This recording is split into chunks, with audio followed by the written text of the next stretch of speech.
But as you've already seen, there are 5 practice slots. Um, there are slots at 4:45, 5:30, 6:15, 7, and 7:45. Um, if you do have an early practice slot at that 5:45 slot, like I already said, we're going to put your devotion afterwards. So you'll do your devotions from 5:30 to 5:45. So you'll practice 4:45 to 5:30 on the court, and then you'll have your devotions directly afterwards. For every other practice that we have, we're going to give you devotion time 15 minutes prior to your scheduled court time. That way, we're not out here super late doing devotions after practice. So if you do have a 6:15 time slot for practice, you'll come at 6 o'clock with your teams.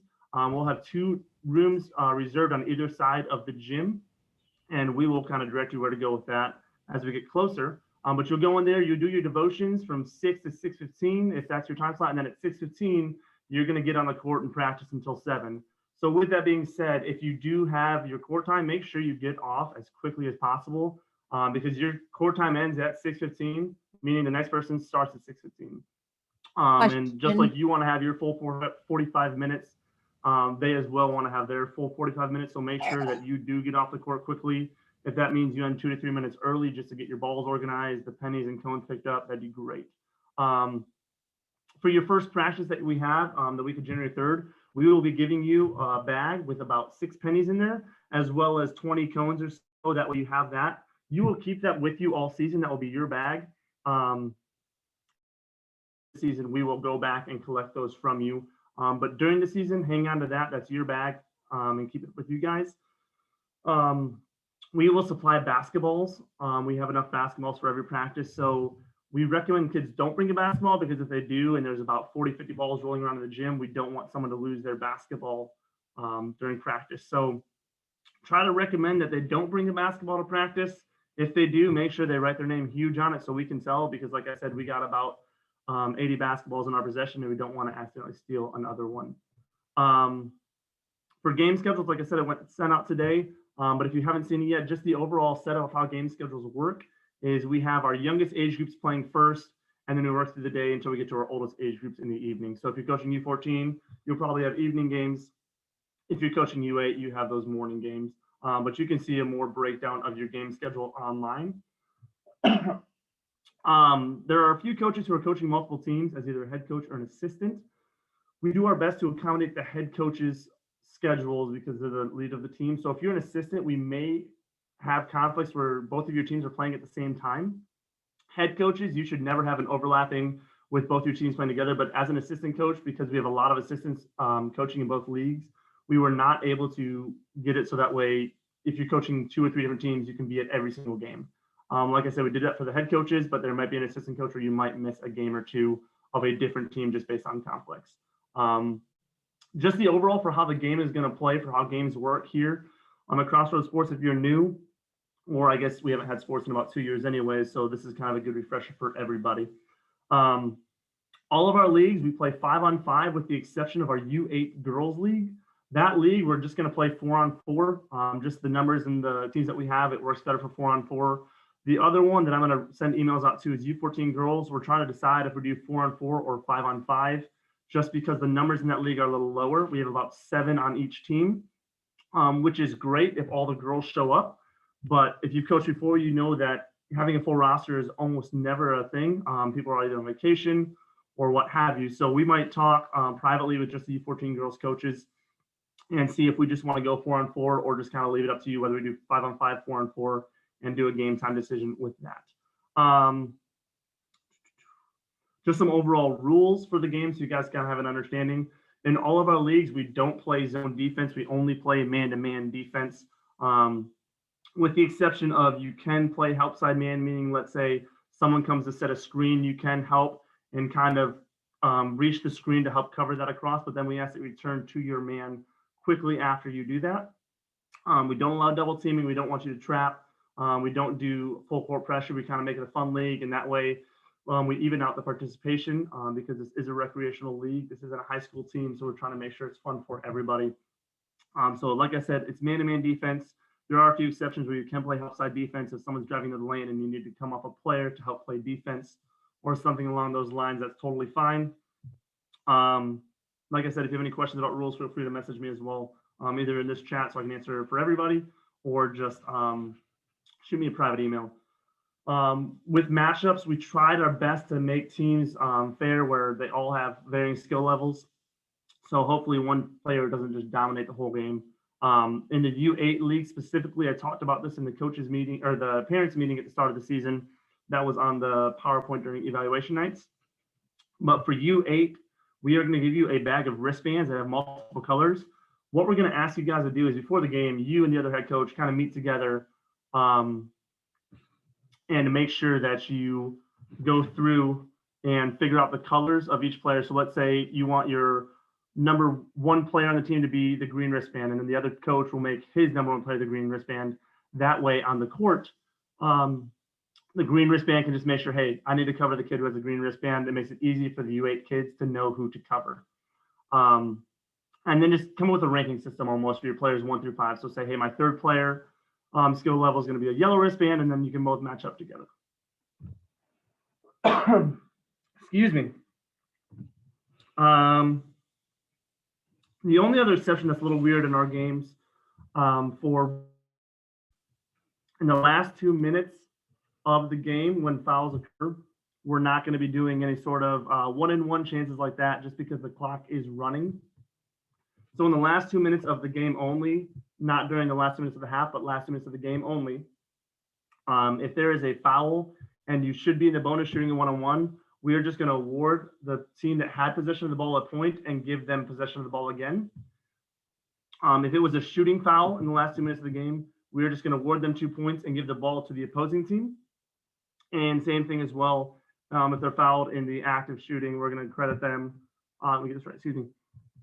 If they're fouled in the act of shooting, and they make the basket as well, we're going to credit them the basket, give them that extra point as if they had the and one, and then give the opposing team possession of the ball again from there. So that's kind of the only different rule that we have in our league that's different than other areas. This just helps us kind of make sure game flow works well. And that way teams aren't stalling. We're not dragging our feet and the kids sitting at the free throw line for the last 2 minutes of the game and wasting out the rest of the game.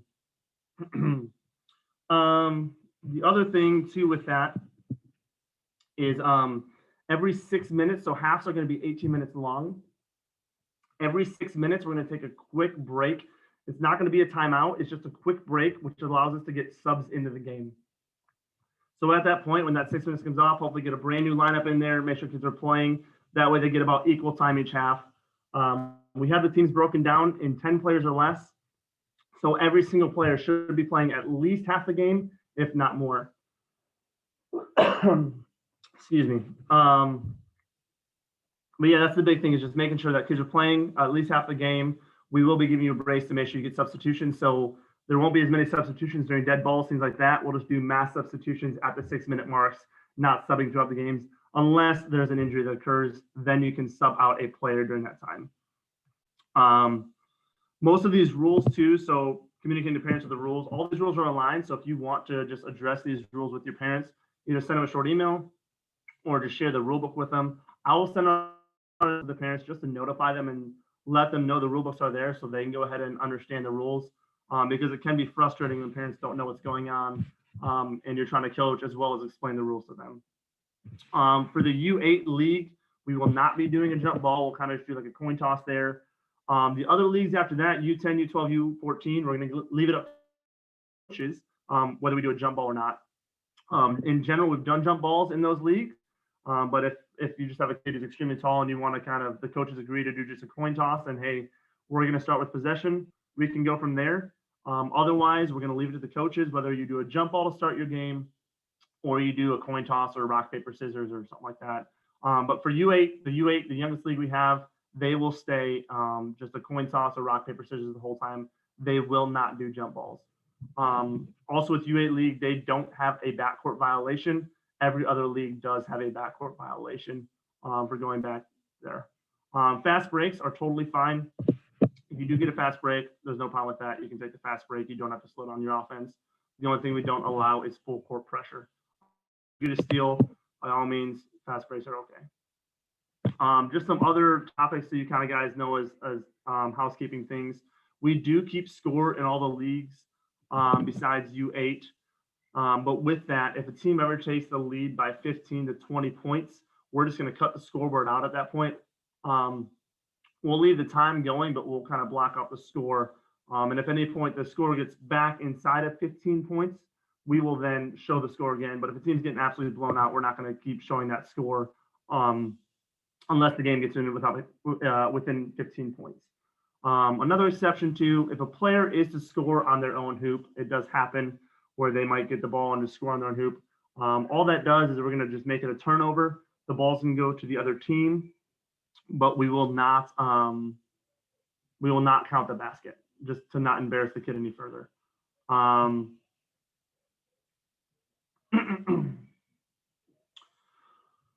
So the substitution spreadsheet, I have that. I'm going to send it out to you guys as we get closer to the season. It's kind of just a very basic thing for you to have. That way you're making sure all your kids get enough playing time before the game. So I will send that out to you in the next few weeks here, probably after Christmas, just so you can get it organized and prepped after you see your kids playing to know which kids need to play together. That way you have a decent lineup for both rosters when you're subbing in and out. Yeah, coaches can't play. Sorry about that, Tyler. Not this year. But yeah, so another thing we can do too, if you are getting to a point where you may be blowing out a team, this is kind of what we're asking you guys to do as coaches, just to really manage it, really manage the game. If you're blowing out a team, just try to take control of your better players that are scoring a lot. Maybe instill something where you make them have to pass the ball 3 times before they're allowed to shoot. If you've got a really good player, maybe just encourage him to really share the ball and not take any shots and kind of limit him. That way the game does stay close.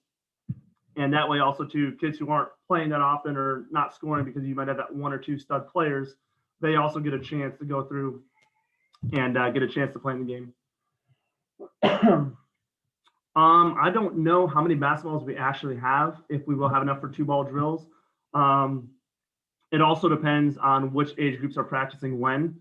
If you are an older team, U10, U12, U14, and you're practicing when all U18s are practicing, there's going to be enough balls for you because they use different size balls. Likewise, if you're a U8 team and there's 3 U12 teams practicing, you might be able to use 2 balls as well. But otherwise, I'm not entirely sure. And as you guys here, just try to take control and not grab too many balls. Make sure that every team has at least 1 ball per player if you can. We do have enough balls for that. So as best you can you make sure that every team has at least 1 ball per player? If there are extra balls, feel free to grab the extra balls. Maybe grab 3 or 4 and have 4 kids going at a time with 2 balls. But not every single player, but that way maybe grab 12 balls for your roster of 10 and just take turns with 2-ball dribbling or something along those lines. One thing we do during our games is at halftime, we actually have a testimony that's going to be shown on the screen. It's just a great witnessing opportunity, and really a true reason why we're running this program is as a ministry. So you're going to leave the court during halftime. You'll go into one of the 2 side rooms. We're going to drop the lights in the gym and play that testimony. It shouldn't last more than about 5 or 6 minutes. The halftime that we give you guys is about 8 minutes. We ask that you stay in the hallways during that time when the house lights are down to not distract from the testimony being shared. So if you could just make sure of that you do stay in the hallways. Don't come back into the gym when it's dark. We've had that problem a few years past. So just make sure you stay in the hallways during that time. Also, the other thing I'm going to say with that too is as soon as the game's done, it's really easy to hang out there, talk to parents, whatnot like that. We're a very tight schedule. We have about 45 minutes to 50 minutes allotted for each game. As soon as that's done, we have about 10 minutes to get everybody cleared out of the court and get the next team in the gym ready for their game. And so we really want to make sure that as soon as your game's done, you get out of the gym quickly, just so we can get that next game started. And you might need to encourage your families along. We'll be on the microphone asking people to leave quickly to kind of get them going there. The one thing we also do, which is fun in this league if you've never been here, is we will do starting lineups for all of the teams. What that looks like is we're going to have all the teams out in the hallways before the game starts. We will then, 3 or 4 minutes before your started game time, we're going to drop the lights in the gym. And then we're going to announce the whole roster, basically, not starting lineups, the whole roster for each team. What we're going to do is we're going to start on court 1, which is the leftmost court nearest the women's restrooms. We're going to start with their starting lineups first. What's going to happen is there'll be signs in the hallway telling you which team is home, which team is away. And we will announce those teams first, which that's also important why we need team names. So we can announce your team name and your roster. Your whole team will run in there. Then we'll announce the next team. That whole team will run in there. And then your side will actually be dark and black while we then announce the other side of the gym.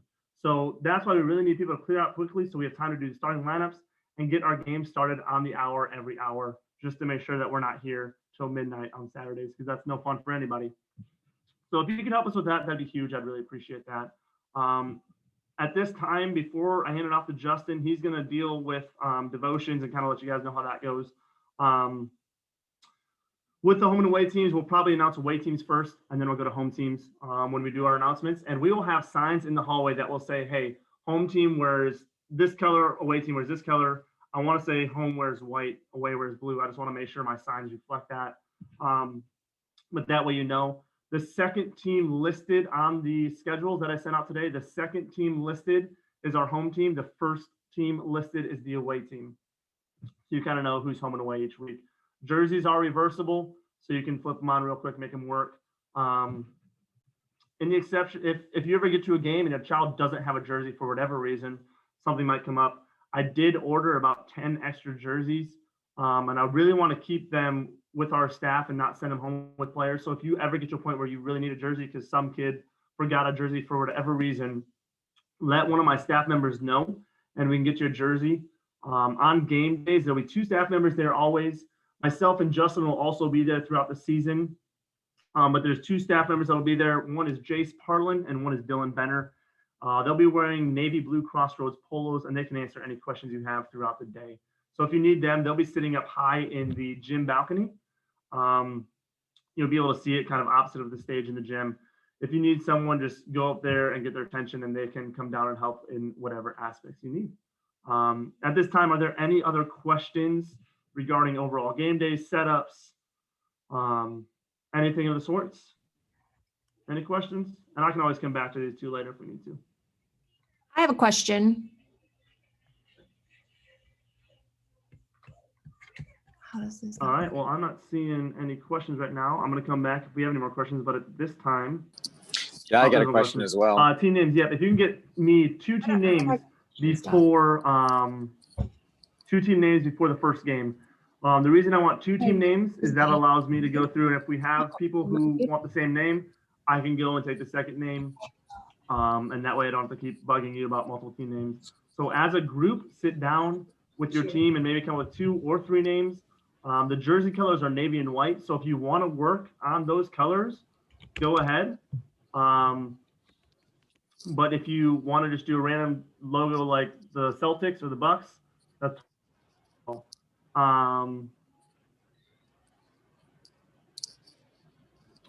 you are allowed to set screens and picks. That's totally fine. That's where the help defense comes into play. So you are allowed to help defense on a pick or a screen. But then we ask that you return back to your player after that, after they've helped on the defensive side there. But we don't want double teams. When I say double teams, I'm talking specifically like trapping in a corner or something along those lines. If people are asking questions verbally, I can't hear you. I can only see questions being written down. I'm not sure why. So if you're asking a question and I'm not hearing that, I don't know what the issue is, but if you could type it in, that'd be great. That way I don't miss you guys.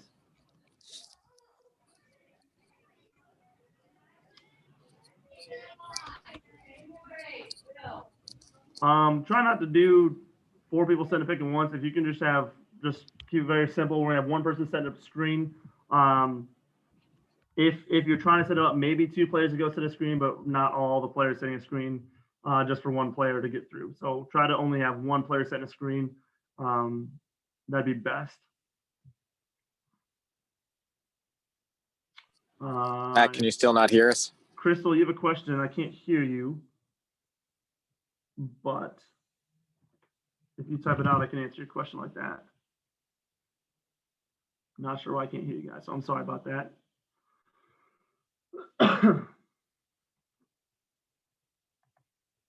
If you do have questions and I can't hear you guys, please go ahead and just type in the chat. But yeah, I cannot hear you guys, so I apologize for that. I'm in the car and I can't type. What's your question?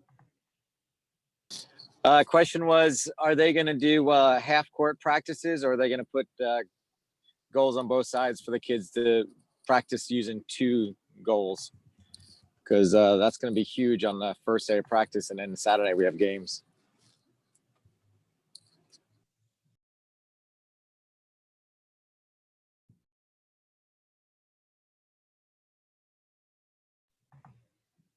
Matt, are they doing half court practices? Can you answer that?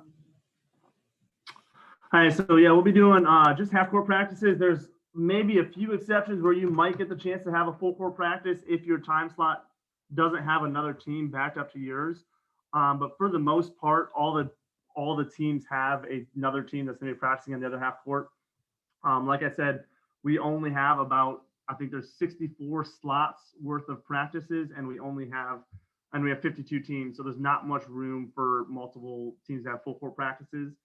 But there may be a chance that you do have a full court practice. That's just going to be based on if I scheduled a team against your team or not. That's about it.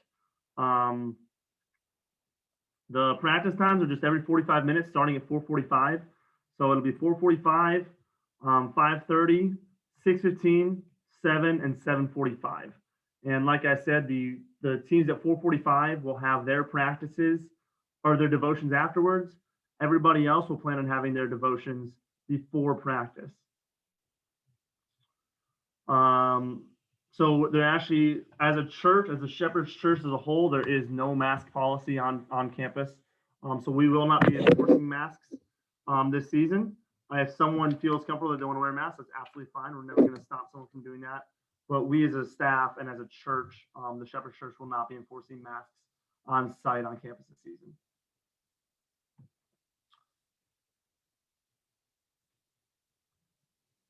Any more questions from anybody? Like I said, I can't hear you. So if you have a question, please type it out for me. Sorry about that. Armbands for players. I will have to double check to see if we have it built in there. I can set it up for you guys to where the armbands are in the system, in the substitution matrix for the U8 teams. The one reason why we don't normally have a set system of colors for levels is we don't want a kid to start realizing what the armbands mean and then always be getting that bottom armband and realizing that they're kind of the bottom of the barrel player and feel bad about that. So one thing we could do is maybe just get all the coaches on an email just so you have the other coaches. That way you can reach out each week beforehand. But if we just trying to make it a little simpler, that way we're not hurting anybody's feelings, things like that, just to kind of make sure that players aren't realizing, hey, yellow means that I'm the bottom of the barrel, green means I'm the best, things like that. Tim, like you said, reversing order is fine. If that's the case, I'll try and build something in play, but we'll try and work with you coaches to figure it out each week. Yep, a 7 p.m. practice does confirm that you have 6:45 devotions and then 7 court time. So we will have room set aside to the gym where you can basically come in, have your devotions at, and then as soon as your court time hits at 7, you can go ahead and jump on your court at that point. And if you make your devotions in 5 minutes early, that way you're standing by when the court opens, that's totally fine. So if you have devotions, you know, it's 6:45 to 6:55, and then devotions at 7, and then practice at 7, that's fine. There are free throws in all the leagues besides U8 League for fouls and bonuses, and that goes up until the last 2 minutes. So we will be shooting free throws to that point. Just encourage your players to not take too long on the free throw line, just to not waste time.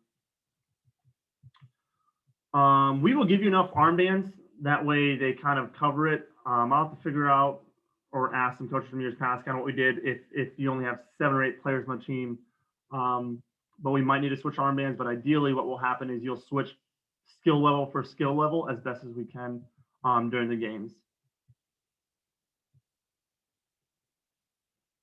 Ryan, no, there is no, the seating will be the same as years past. There'll be 2 rows of seating going all the way around the gym, and then the teams will be sitting near the curtain in the middle of the courts. We will not be limiting spectators. So you can just let parents know that they are welcome to bring family along like that.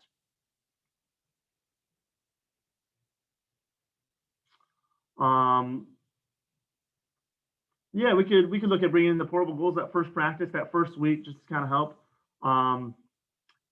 it'd make the court pretty small, but we can do that if you guys want. We'll plan on bringing hoops in. They are adjustable, so we'll just leave them at the mid courts for each court. And that way you guys can go in and raise the hoops, lower the hoops accordingly, and work on a full game kind of scenario, especially for the younger ages who may not understand basketball yet. Kind of the concept of running up and down the court, getting the ball into play, and just the overall basics of how the game is going to work, especially for that younger age, because it might be tough for them. U8 boys. So U8 boys, the rim height is at 8 feet. So both U8 teams, the rim height's at 8 feet, and they use a basketball that is 27.5 for the size. So that's the size they use. We'll have them kind of separated in the basketball bins as well.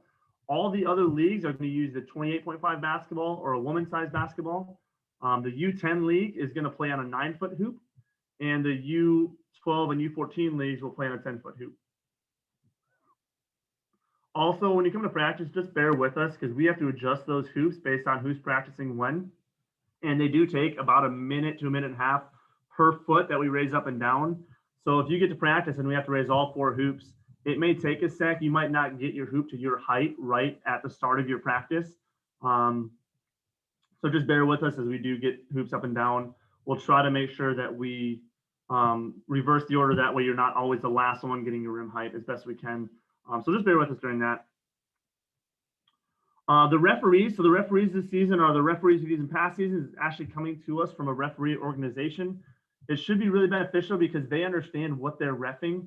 A lot of these guys ref in the men's basketball league, they ref other youth leagues in high schools and whatnot. Most of the time, the refs will actually stop the game if something's not going right, explain what's going on, especially in the early weeks, and then they'll get into letting the play keep going. They won't just call a turnover right off the bat if a player doesn't understand what's going on. They'll sometimes stop the game, make sure we're doing things right. So we'll be actually hiring out all the referees for the U10, U12, U14, but the U8 league, we will be using either our own staff as best we can or volunteers from the church. But like I said, they are really great refs. In years past, they've helped out and just made sure that the kids understand what's going on and they're not just gonna whistle all the time. As soon as we get into the later weeks, week 4, week 5, week 6, they may start calling that a little bit more strictly and not be as teachable. But the first few weeks, we encourage them to be teachable, and normally they're pretty teachable. Any other questions before we pass it off to Justin so he can explain kind of how the devotions are going to work?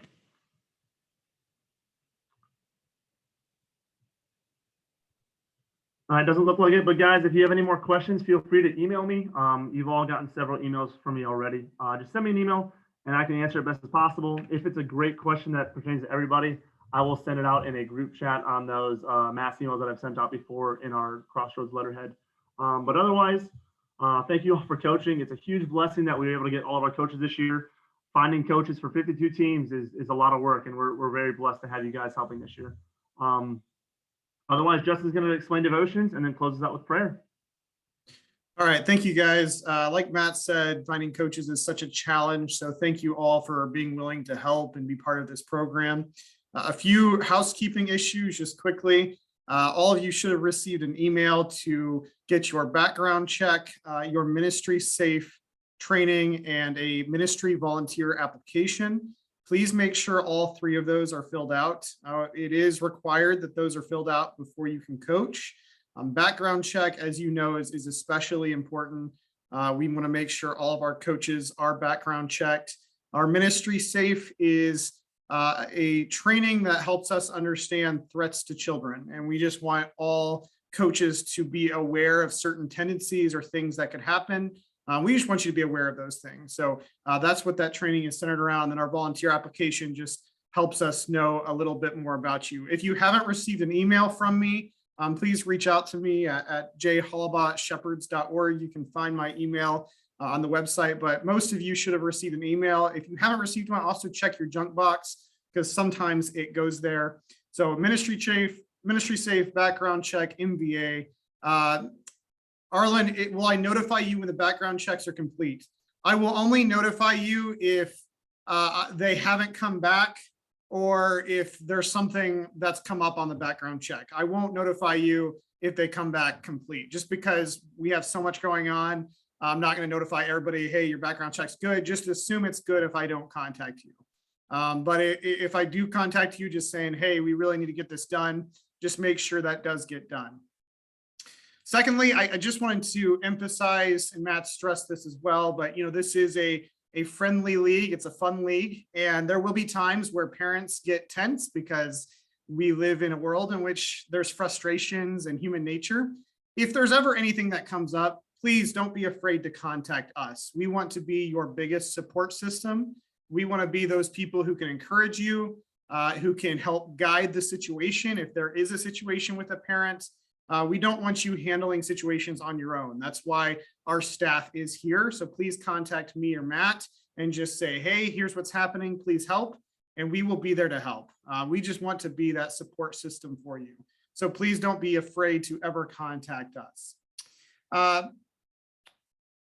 Devotionals, I will be sending those out probably the week before your first practice. What you'll get is unless I can get them all done at once, which I don't know if that's going to be possible, you'll get them the week before. So if your first practice is, let's say your first practice is January 3rd, I'll get you out to it the Friday before, which would be the 31st. Now, your first week is going to be just an introduction. It won't be devotionals at all. I'll even send you some fun questions to ask your kids. It's more of an icebreaker week. What's your favorite animal? What's your superpower if you had one? Getting to know their names. So that first week is all going to be about just getting to know each other, right? That's going to be that first week. After that, I will start sending a devotional the Friday before. With those devotionals, head coaches, please look over the devotional. I don't want you getting there and just kind of spouting out the devotional. At least take 5 or 10 minutes, read over the devotional, look at the questions, see if there's maybe some questions that you want to add. Be ready to answer some questions from the kids, because that's important, right? This is why we do what we do, is really to be able to have those devotionals with these kids. So really just spend, if it's just 5 to 10 minutes, just make sure you spend some time, look at maybe some of the passages, read through those, and just be ready to engage with those kids. It is completely okay if you add some scripture with it. It's okay if you maybe add some questions, but try to stick to the theme of the devotion itself. And again, if you have any questions about the devotion, if there's something in the devotion you're like, I don't quite understand that, please contact me. Don't be afraid to ask questions. I love engaging about those things. And again, we are your greatest support system. The other thing I wanted to suggest, if you're looking for extra coaches, some of you may be the only coach at this time, please don't be afraid to ask your parents, send out an email saying, hey, we need an extra coach. We need someone as an assistant, someone who can be there. We have tried our very best to get assistant coaches for every team. You may not have one yet, but what happens a lot of times during the season is people will see that there are coaches that are needed for that team and they will volunteer to help. But again, don't be afraid to ask for help, even if it's a simple email saying, please, just if we could get a coach to help, that would be awesome. I think that's usually a great way to help. The other thing we also need volunteers for is scoreboard. We normally ask scoreboard people or volunteers to help with scoreboard. So if you could send, at some point, if you're talking to your parents, you might suggest, hey, Crossroads always needs volunteers for scoreboard keeping. They also need volunteers for U8 refs, because that's the other thing that we have volunteers for. A few questions here. Let's see. Sorry. Do assistant have to do all paperwork? All assistants have to do background checks. All assistants have to do the ministry volunteer applications, and they have to do the ministry safe training. But as far as devotional goes, it's only the head coaches who do the devotionals. Head coaches, if you are missing devotionals, if you can't make it that week, please let us know as a staff so we can find someone to fill in. Okay, we always want to make sure those devotionals are being given. Don't ever just skip a devotional. Okay, so if you're going to be gone on vacation, you're going to be gone for a work trip, please just let us know, and that way we can fill that devotional in. James asks, are available assistant coaches already assigned? We have assigned most of our assistant coaches. We are still having people register. As they register, we will assign them to teams. But again, there might be some teams that have not got a full assistant coach yet. And again, that would be a good chance to email someone. James, I'll look into that as far as you being an assistant coach and not knowing what team you're on. If you make sure, first off, that you registered, that's the most important part. If you haven't registered as a coach, we won't know you're a coach. If you have registered, we'll make sure. Okay, James, great. We'll make sure to get you on that team. Okay, just we're getting through that right now. We're going through all the registrations. We'll make sure you get on that team. So thank you for helping. Thank you for being part of it. Again, if you have registered and you haven't heard from us, just maybe shoot us an email. We're dealing with close to 100 coaches. So just email us and say, hey, just want to make sure I've been put on a team to coach. And I think that's about it. Any other questions? Okay, again, I want to stress, we are here for you. We are here to help these kids to be a spiritual impact on their lives. And we want to make sure that's the #1 priority. So again, if any conflict arises, if any frustration arises, please make sure you just contact us as a staff. We are here as your biggest support system. Let me pray for us. And again, thank you for coming to this meeting. Let me pray. Lord, we thank you for all these coaches who are willing to take some time, Lord, take hours